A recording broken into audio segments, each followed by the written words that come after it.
Líder da segunda divisão do Campeonato Paulista, o Guarani é bem diferente daquele time que terminou o ano passado. O goleiro Emerson permaneceu na equipe e nessa temporada reencontrou-se com o atacante Fabinho. Agora, juntos, eles querem escrever uma história vitoriosa no ano do centenário do clube.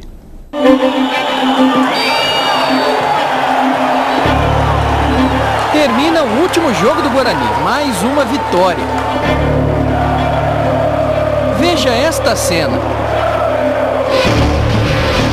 Fabinho e Emerson comemorando. Esse aí é o retrato de um novo time que nasce aos poucos. Fabinho é atacante, tem a obrigação de marcar gols. Por isso fica aqui, rodeando a grande área para fazer um bom serviço. Emerson, o goleiro, fica aqui, quase sempre debaixo das traves e tem que evitar gols. Em comum, eles têm a história construída aqui no Guarani. Dois ídolos de tempos diferentes, hoje juntos.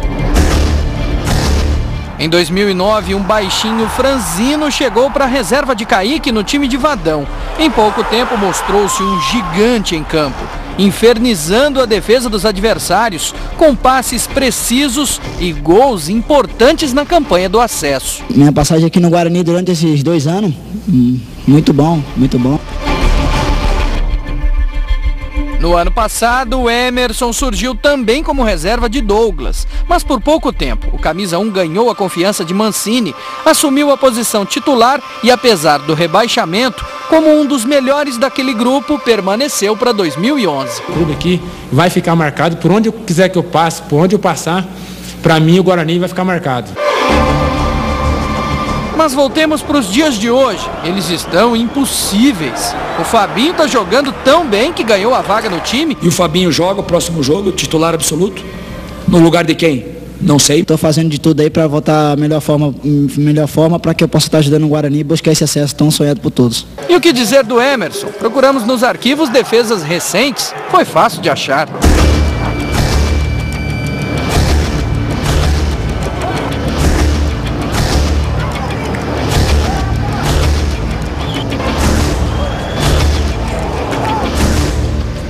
A última salvou o Guarani do empate com o RBB no último lance da partida. Ali atrás, o único momento que a gente tem a felicidade é quando você defende, você ajuda a equipe a conquistar os 3 pontos. Um goleiro que traz uma confiança muito grande para a equipe.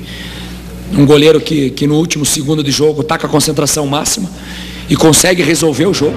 O campeonato está caminhando, novas histórias vão surgir e nelas, com certeza, Fabinho e Emerson estarão presentes. É o bugre dos novos e antigos ídolos, todos juntos, em busca do sonhado acesso.